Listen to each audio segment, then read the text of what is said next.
I think this is a pretty good opening slide. Life's not fair, and neither is new business. So let's just get that out of the way. The intent of today's presentation is to really face the 800-pound gorilla in the room, which is your competition. And in working with the various types of media, ad tech, and agency clients that we do here at The List, I get a pretty interesting perspective of the different tools and resources that our most successful clients are utilizing to hack new business and really to make their the best use of their time and resources. So it's really going up against the 800-pound gorilla of your competition. And today's really set up to help you even the odds. So my objective is to provide you some best in practice tools, aside from the really obvious ones, that are readily available, and it's just a small sample of the materials and the tools and resources that are out there.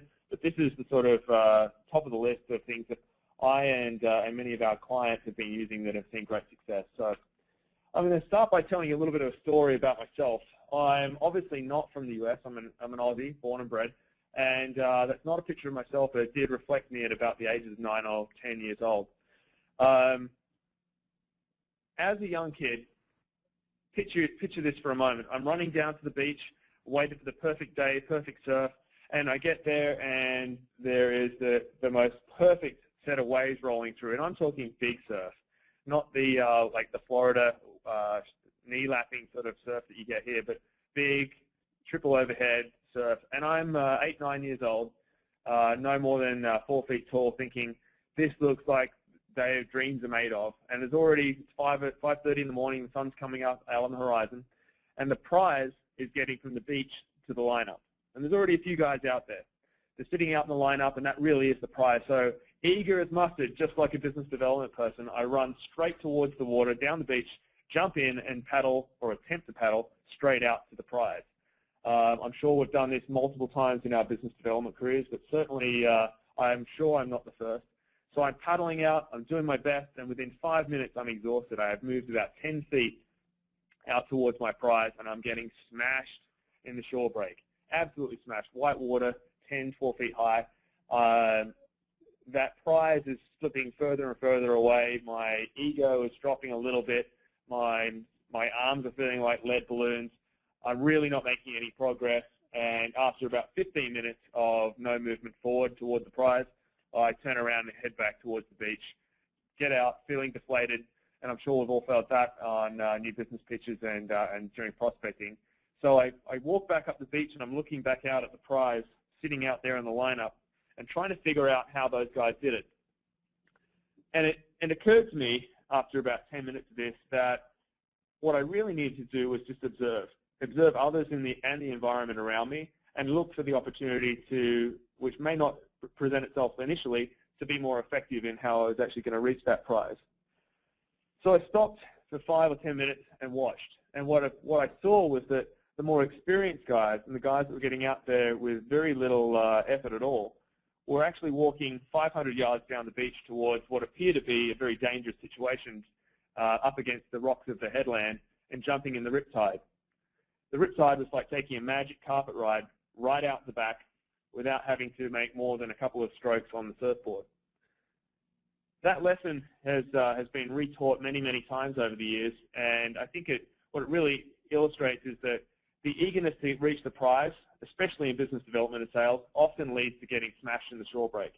Whereas all it may take is attending sessions like this and working with your peers and looking at the environment around you, the tools and resources that you have available to reduce the effort that goes in and be much more effective in the way that you go after those prizes. So in looking at and applying that to today, we're certainly in a digital age and generation of digital tools and resources, and I'm going to focus on those digital tools today to give you more of a perspective on the environment that's around you and how it's constantly evolving. All of these tools I've been utilizing in really the last 6 months. So they're certainly new, and they've all been introduced to me by people that we work with, agencies, ad tech, and media clients, specifically for the express purpose of business development. What it requires is a little bit of a shift of thinking, and therefore today's surfing lesson is, as I said, sort of the latest unexpected resources you need to know about to identify and win more new business. And ultimately, I hope the little surf story there makes it a little bit more memorable.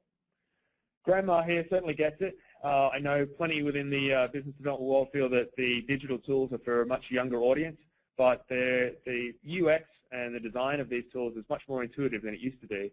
And certainly the ones we're going to look at today speak volumes into the progression that we've been able to see in this industry. What I do recommend is that you don't try and implement all of these tools all at once. What I'd like to see is that you take just 2 of these tools within the next 48 hours and take them for a test run. What I find is that if you try to take on all of these tools, and we're going to cover 6 or 7 today, if you try and take on all of them at once, you'll fail. I've seen it time and time again. So just pick 2, look at the 2 that might be most appropriate to you in your organization and toward your business development methodology, and take them for a spin within the next 48 hours. So by Friday afternoon, the commitment is that you've tried a couple of these things, and if those 2 don't work, switch to another 2. So I'm going to talk a little bit about threading. This is about finding not only the who to call, but the most important part of proactive business development is the when and why to call, so the reason and the timing, as well as the who to call. So the threading of that storyline is where we're going to be using as our storyline for this conversation. So I'm glad that we're all listening and we're ready to actually dive into the tools. I gave you quite a bit of a setup there, and it's certainly better than just rolling the dice. So today's storyline. First tool, GageIn. This is probably one of the most disruptive tools that I've come across in the last 6 months. It's a free tool, or the free version is actually very good. Think about GageIn as they have right there on their homepage. It's like Google Alerts on steroids. Specifically for sales and business development, I'm actually going to jump out of this and put it up on screen in a live environment for you guys. GageIn allows you to search for companies. It allows you to search for brands. And what it allows you to do, what I really like, and what I'm sure will appeal to you guys if you're not already using this, is that you can look at selecting things by trigger points. I'm a big believer that there are trigger points that lead to a business need, and therefore an opportunity for all of you guys on this call. What I like about GageIn, apart from that it's a complementary resource for all intensive purposes for you guys, is that you can look at sorting by business challenge, compliance, funding development, growth and expansion, hiring, recruiting. You don't have to be a Google expert in writing algorithm strings for Google Alerts. You can basically just follow companies. Let's look at a recent one that I was looking at. Elizabeth Arden.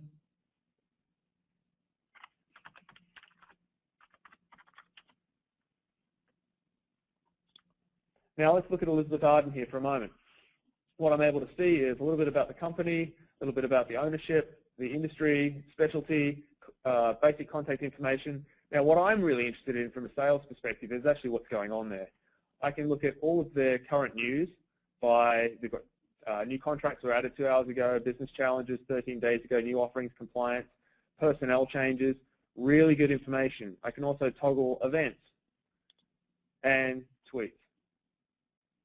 What I like about this is that for my business development opportunities, I want to look at where there are CMO, CEO, CIO changes, and I could certainly add more specific updates on that as need be.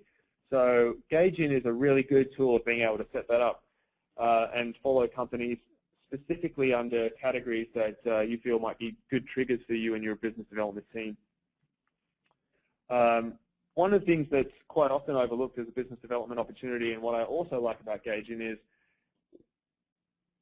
it's quite often overlooked because it's the organic side of things, which is just tagging and following your own clients.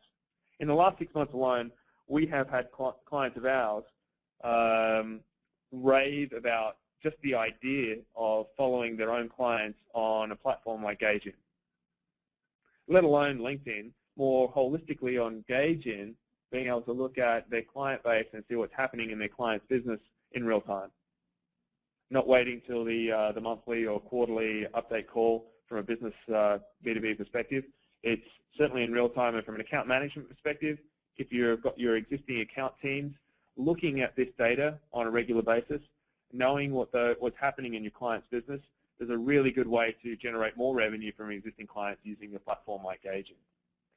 The paid version just syncs with your Salesforce instance. And for those of you who are on the call that use Salesforce, that might be worthwhile looking into as well. So that first platform, GageIn.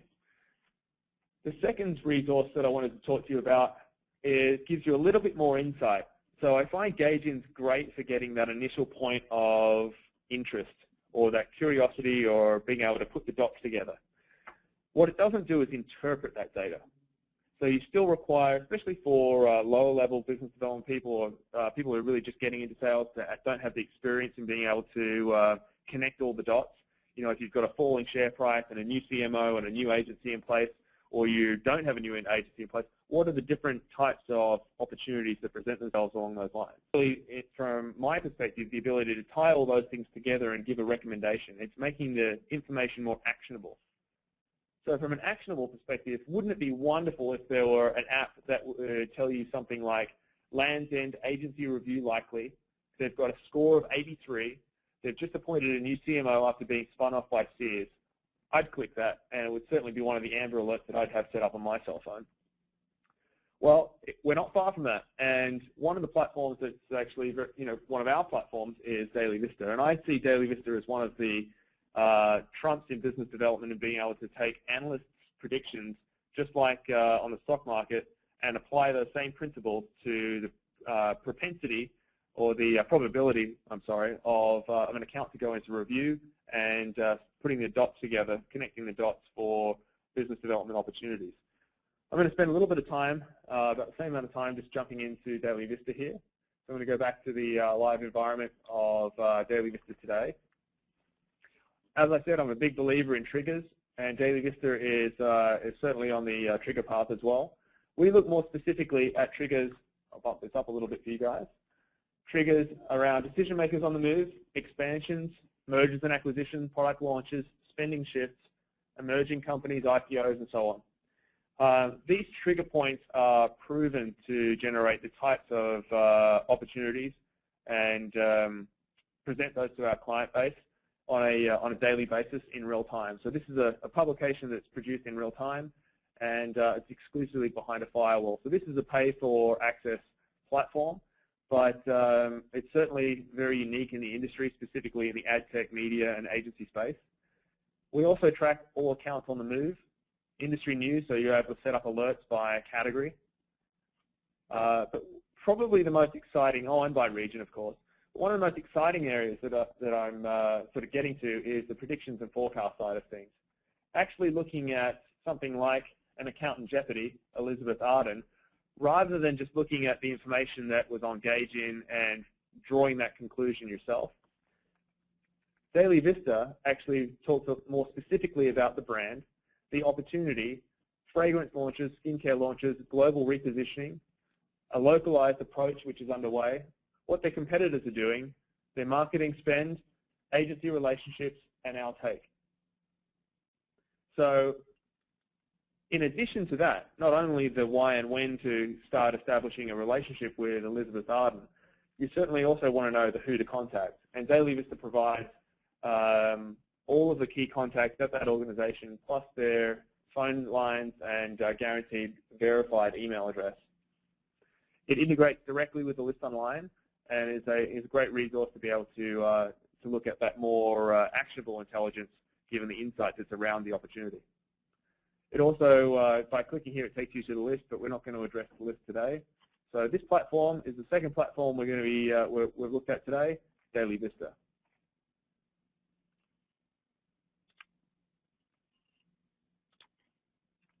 So that's a little bit about weaving the story and connecting the right dots in terms of being more tactical in business development. So we talk a lot here at the list and present on a lot of topics around the differences between strategic and tactical proactive business development. The strategic side is more of going about generating a proactive marketing program as part of your proactive outreach. The tactical is more about what's actually happening in real time. And both GageIn and Daily Vista are much more tactical tools than strategic. So I highly recommend you take a couple of those for a test run after this session.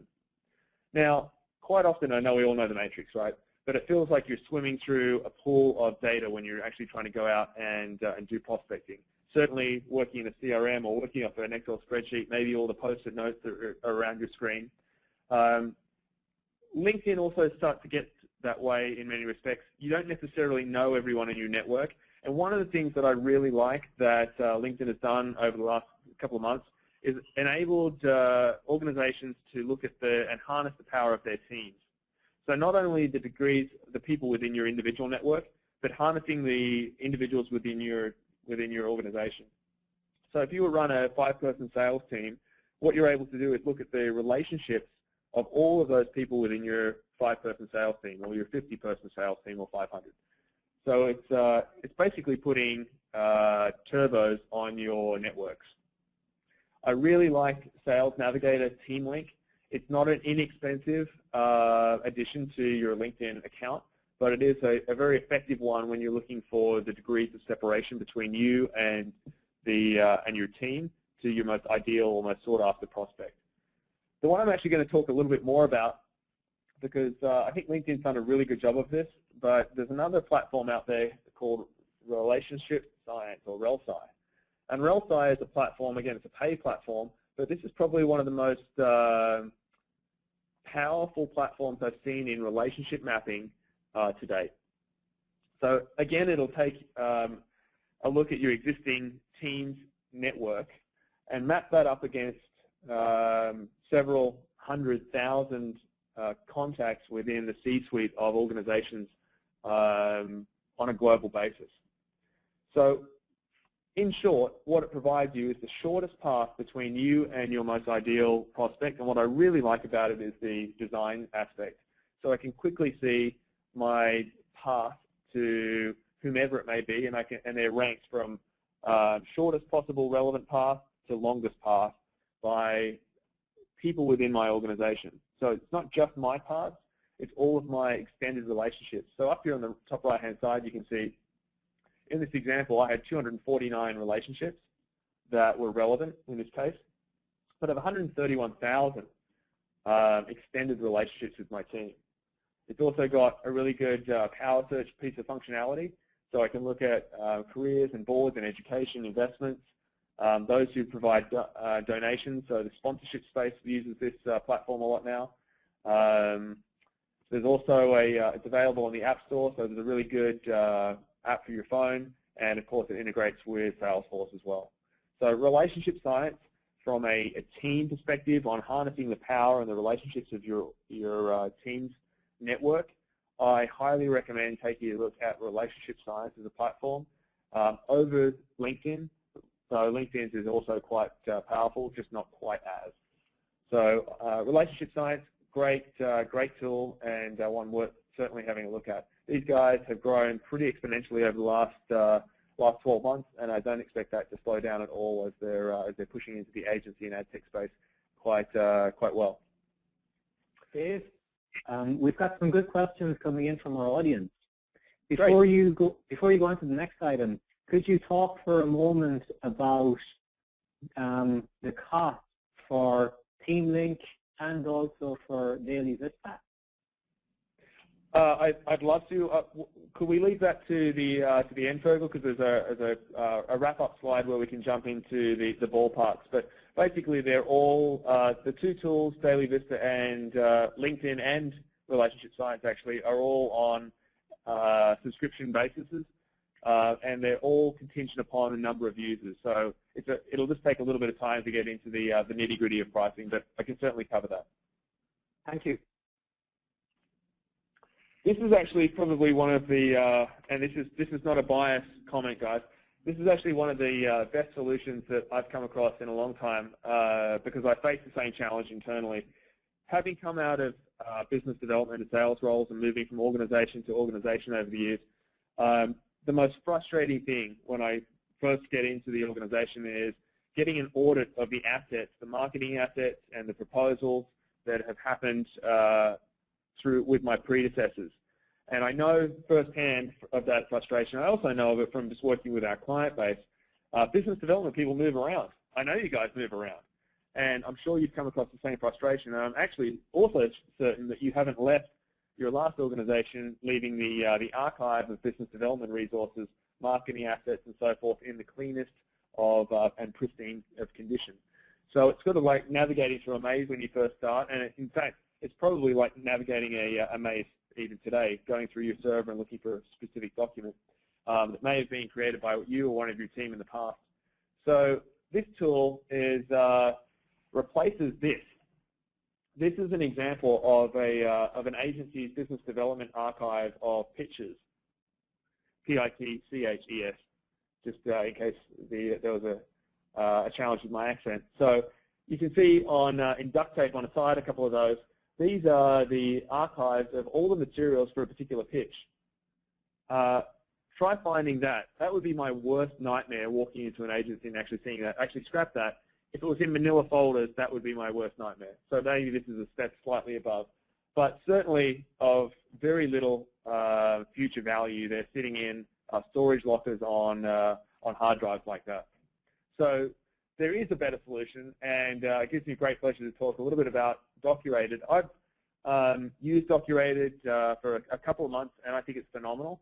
But where my partner on this call, and who Fergal will introduce again, is going to walk through Docurated a little bit and actually hand control over there, because I'm by no means a resident expert, but I am able to use it for my own presentations and find things very quickly. So Docurated as a platform, certainly an essential tool for me and for many of the clients we're working with. I'm going to hand it over back to Fergal to take control here and take it for a spin, guys. Dave, thank you very much. Also, to our audience, please keep your questions coming in.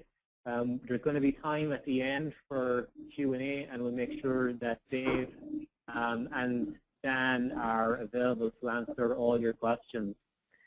Now I'm going to hand things over to Dan Catamaris. Dan is Docurated's Senior Customer Success Manager, and he's going to spend about 5 minutes showing you the Docurated solution. Beautiful. Thanks, Fergal. Thanks, Dave. Yeah, so as Fergal said, I'm one of our Senior Customer Success Managers here at Docurated. And the problem that we're setting out to solve is one that Dave really highlighted well, which is that content repositories, regardless of what they are, have really become too cluttered to use. There are an enormous amount of really good assets and good content in servers, in local desktops, in cloud storage solutions. But the file and folder systems have grown so massive that basically it's impossible to find anything in there unless you're the person who actually set up that system. So what we aim to do is provide a really intuitive, really simple way to search through those documents, resources, and assets. And we're often described as being like Google for business documents.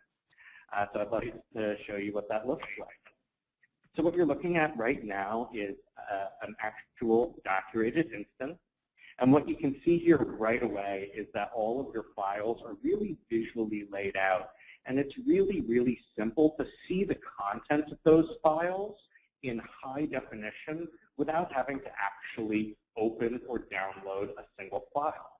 What we do is layer over a multitude of different content repositories, including servers, local desktops, cloud solutions, it doesn't matter, and aggregate all that content into one place. And you can, again, search through that content really easily. And you can also open documents directly by clicking on this button here. What I'm doing is actually opening that document directly from its original source in its original format. But really where the power of Docurated comes from is, again, our ability to be like Google for business documents, to let you search through that content in a really simple, really intuitive way. So let's say we're working on a pitch for a major telecommunications company, and I know that there's been some good content put together in past years on recent stats on mobile adoption. What I can do is just do a search for mobile adoption. And what Docurated does is actually read all of your documents page by page and word by word, so that when you run a search, what you're getting are results that contain those search terms, and you actually get individual pages, not entire documents. You're able to look at that individual page. You're also able to look at the entire document that that page comes from. And then from there, what I can do is actually extract individual pages from multiple different documents. I can even extract individual objects. So let's say I only wanted this chart on social media and smartphones. I don't want the rest of the material on this PDF. Normally that would be really, really difficult to do. But with Docurated, I can simply click on Extract Objects. I can highlight just the objects that I want and then extract them to my clipboard. And again, we can do this over multiple different file types: PDF, PowerPoint, Word documents, Excel, images, videos. So then from there, I've gathered together all of this content. Now what, right? Docurated isn't just about finding what you need. It's actually about enabling you to start working with that material right away. So I pulled together some of these good slides on mobile adoption from multiple different files. And then from there, I can access them on my clipboard, and I can really easily either share them out with colleagues internally by email, or most powerfully, I can download them into PowerPoint, PDF, or Keynote. So again, I can run a simple search, grab together different pages from different files, different file types, and then pull them all down into a new document and start working right away. Now, Docurated doesn't just work when you're looking for something simple. You can also be doing a really high-level search, searching for something like strategy, where we get almost 4,000 hits here. And you can use a lot of our filtering options to try to narrow that content down. So for example, I can use a custom date range filter. And for example, I could only look at slides, or documents rather, that were modified sometime in the last 3 months, and really, really narrow that content down.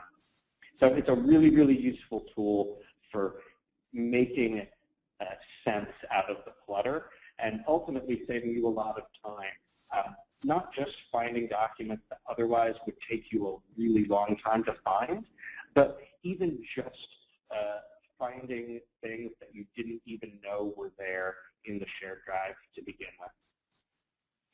So that's really the basic overview of Docurated. There are a lot more advanced features. We have the ability to pull in content from the web directly. We have the ability to tag content into different topics.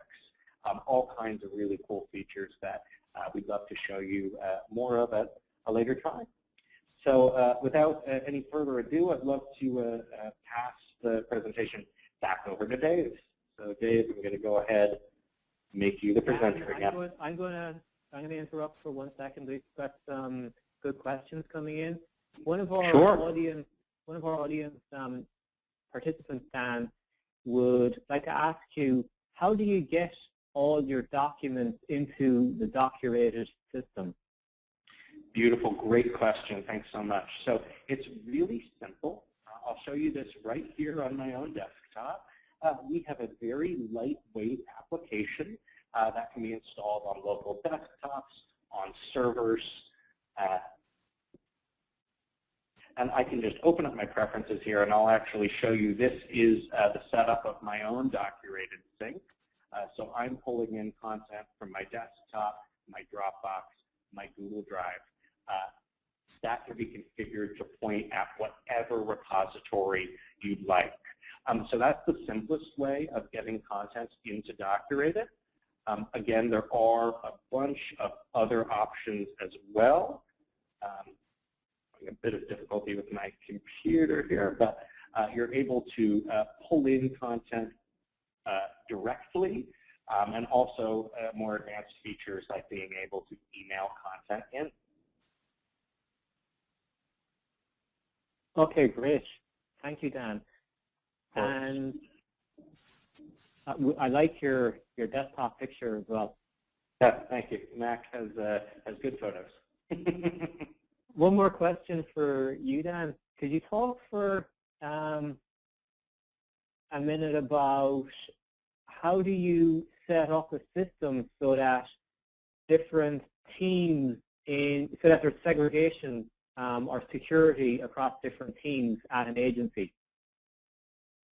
Yeah, absolutely. So there's not a great graphic for me to show here for this, but just to walk through it, our permissioning model is really simple and also really flexible. So we're able to share given folders or given files to given teams. So at a lot of our clients, we have a new business team, a marketing team, an HR team, and they're all able to see their own folders. One of the other things we do is mirror a lot of existing permissions. So for example, Active Directory. If any of you are using Active Directory to manage your files permissions on Windows servers, we're actually able to mirror those permissions directly. And a lot of our clients do take advantage of that, so that basically any user at the company can log into Docurated and leadership can be assured that those folks are only seeing the content that has been permissioned to them.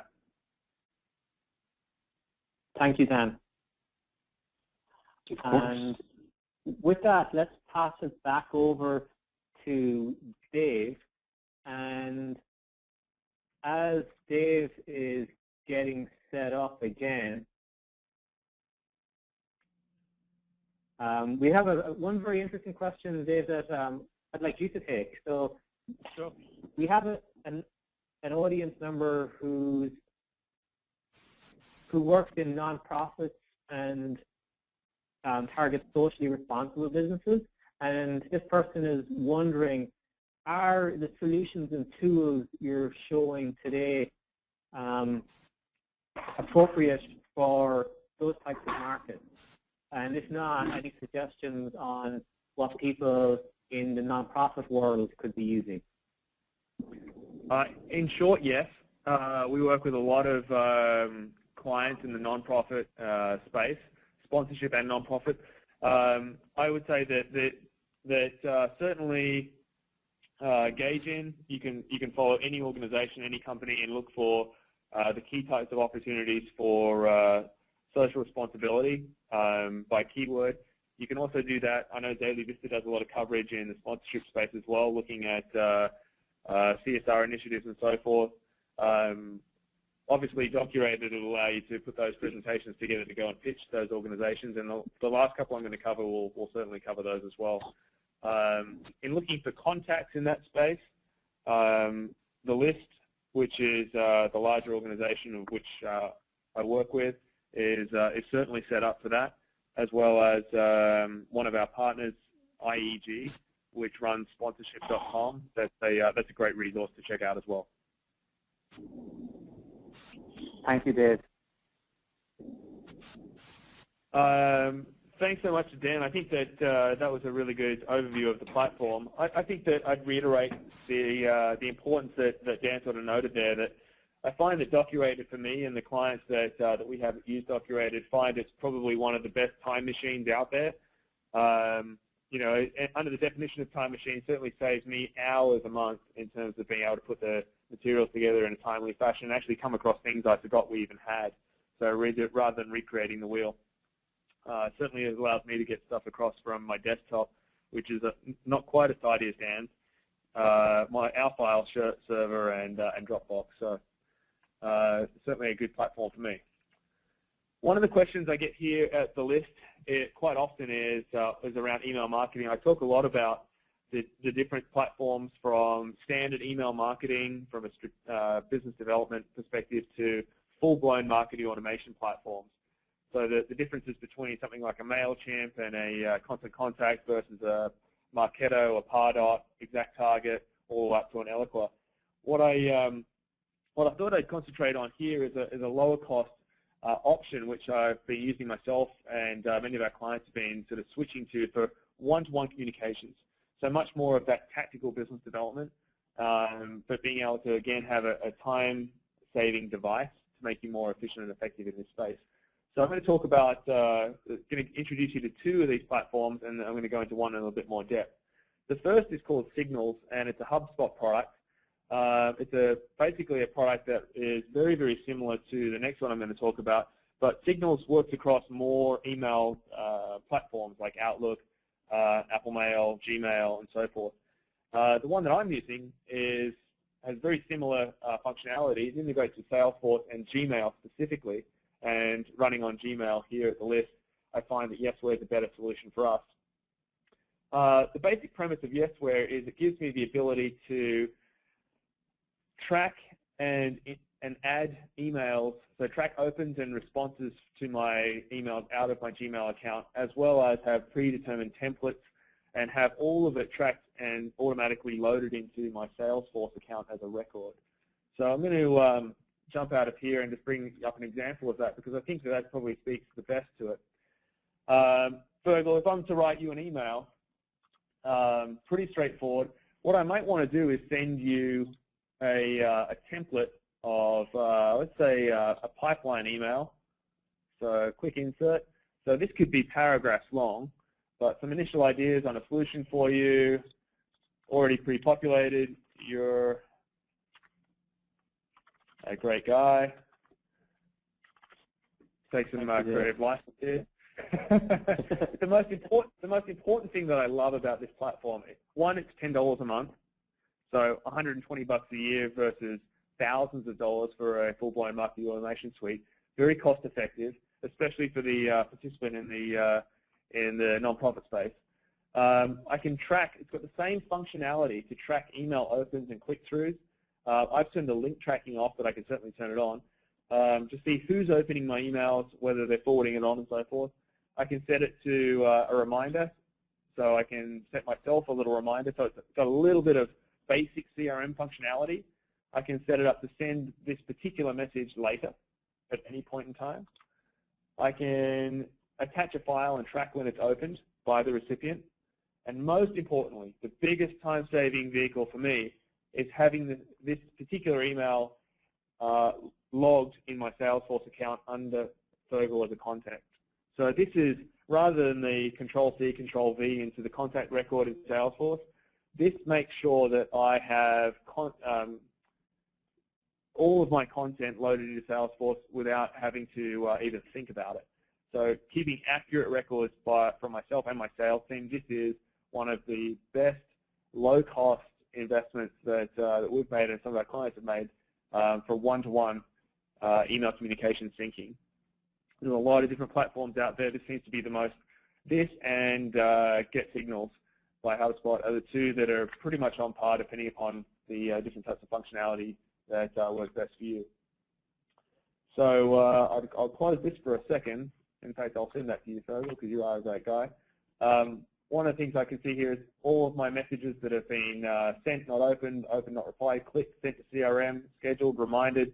Even tells me creepy little stuff like the last one that I sent to a client of ours and opened it on a Mac in Colombia. That's a little bit more information than I needed, yet it's there anyway. So a little bit there on Yesware as a platform. Great platform, really like it. And the other option is Signals by HubSpot. Two at $10 a month. They're great little tools there for one-to-one email marketing, using templates, and getting it all logged into Salesforce. Dave, how is Yesware different from sending emails directly out of Salesforce? What I like about it is that I've got it's very similar, but I find that the platform's a little bit more robust. So Salesforce's instance is pretty good, but the frustration with Salesforce is that you're working in two different environments. You're still going to be working in your native email application, whether it's Gmail or Outlook, whatever the case may be. And I don't want to be switching back and forward from. I find there's some challenges with going back and forward between the platforms, having all of your mail indexed in two areas. So for us and the clients that have used Yesware and Signals, that's been their sort of feedback. They'll still do campaigns out of Salesforce, but more one-to-one they'll do quite often out of one of these two applications. Thank you, Dave. Dan, we had a question from an audience member about Docurated. They're asking, are there limitations on the amount of documents or data that can be stored within the system? Great question. No, there are no limitations on the amount of document or data that can be stored. We have some clients that find it a lot of use with it, with a very selected set of, a couple hundred documents. We have other clients that have processed hundreds of thousands of documents, terabytes and terabytes of data. Fantastic.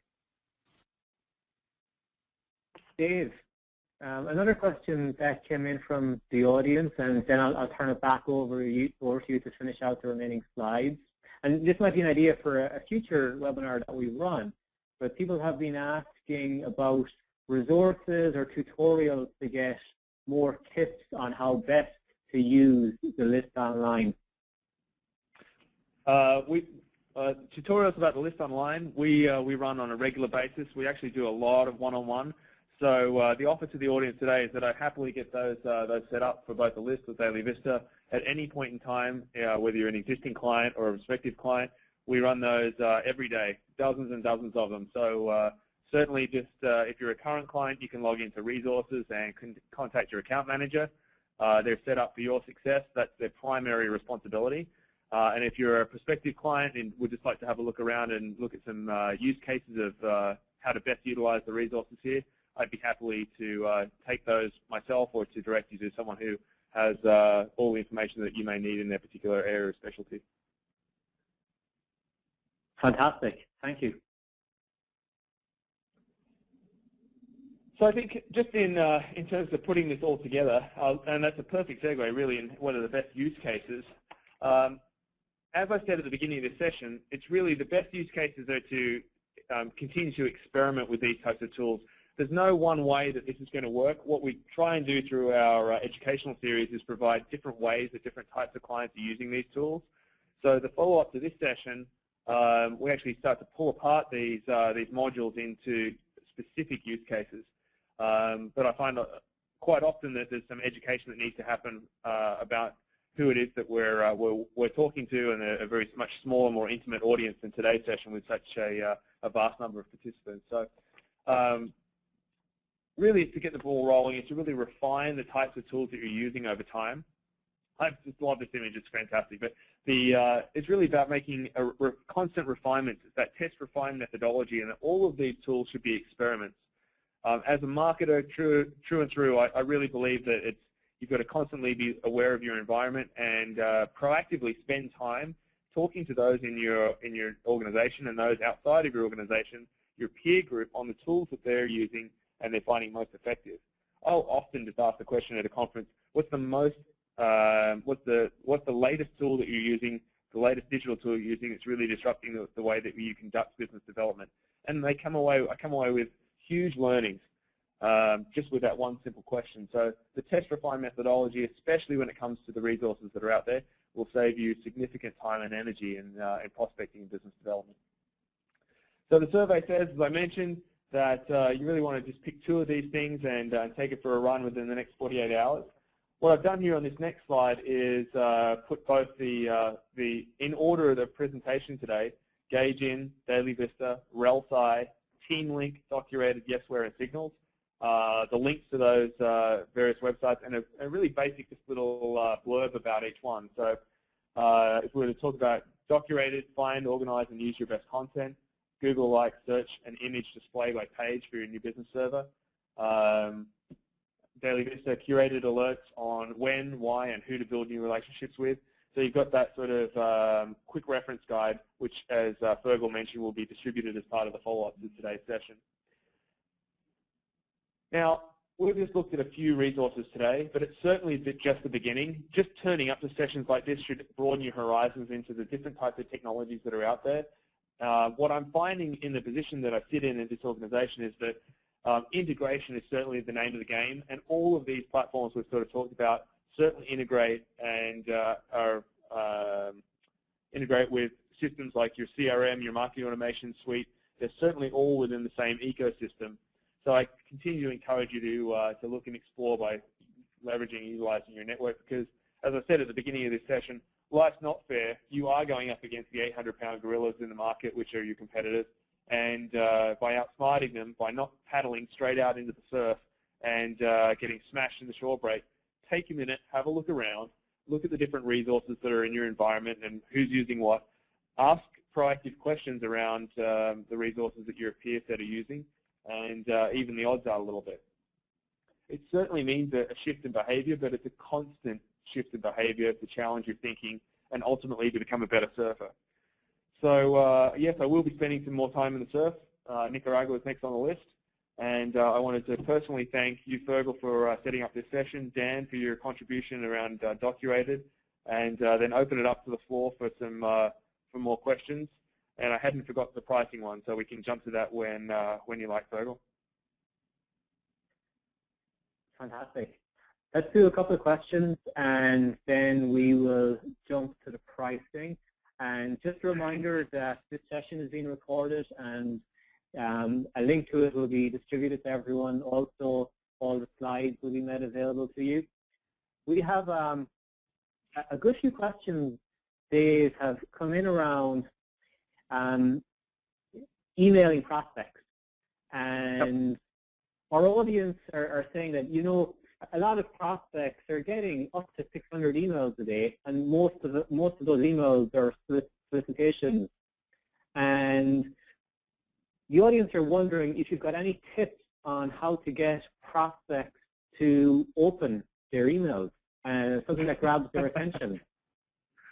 Well, I think as we're all in sales and marketing, I can certainly share some insights into what I've found to be effective in that of our clients.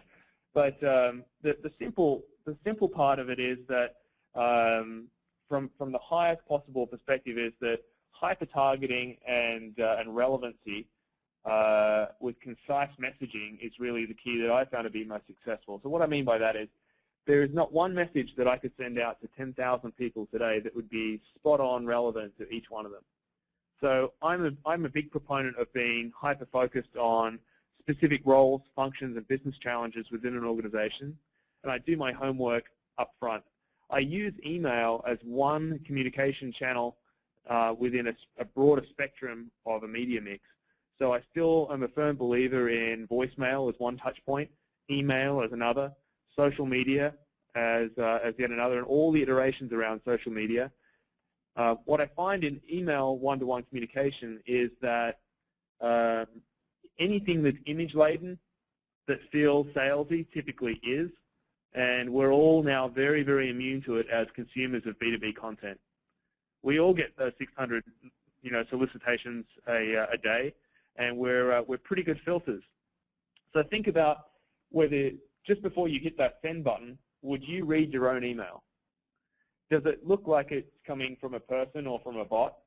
Does it feel like the structure's there that gives me the why I should care and what you want me to do quickly enough so that within the first 5 seconds or less that I'm determining whether I'm going to delete the email or not, I know exactly what the value is and the so what factor. So we talk a lot about triggers, wedges, and proof points in the way to best structure email. So I'll just dive in on that just for 1 second. Triggers are the things that I talked about with GageIn and Daily Vista. So understanding the triggers that are most relevant to your audience is really the first key. Audience identification and trigger identification of what challenges they're facing where you have an unfair advantage and right to a conversation. The wedges are really the door openers that you're going to use from a content marketing perspective to start the conversation. What value can you provide to that particular marketer or media owner that is significant enough for them to take interest in your email and getting to the next step? So from a first email perspective, it's really just generating top-of-mind awareness and curiosity. But keeping it very, very concise, like less than 3 paragraphs, and any action to be taken within the first 2 sentences is typically best practice from our experience. So you've got triggers, the wedges are your right to the conversation. Proof points are just that it's really just making sure you've got the social currency and trust that you've done it before and you've done it effectively. What typically happens is that structure of triggers, wedges, and proof points is inverted by most. Most business development emails start with, we're a great company, great agency, great firm. We've done work with X, Y, and Z, beating your chest. Then it gets to the trigger. I understand that you're experiencing this type of, or I assume that you're experiencing this type of problem. And then finally, here's how we can help. So just by changing the order and making it more concise and truly getting a best understanding of how to be hyper-targeted, those emails are much more frequently opened. But as a caveat to that entire piece, making sure that it's just one of the media mix that you're using to conduct outreach. And we do have a whole range of presentations specifically on that topic as well.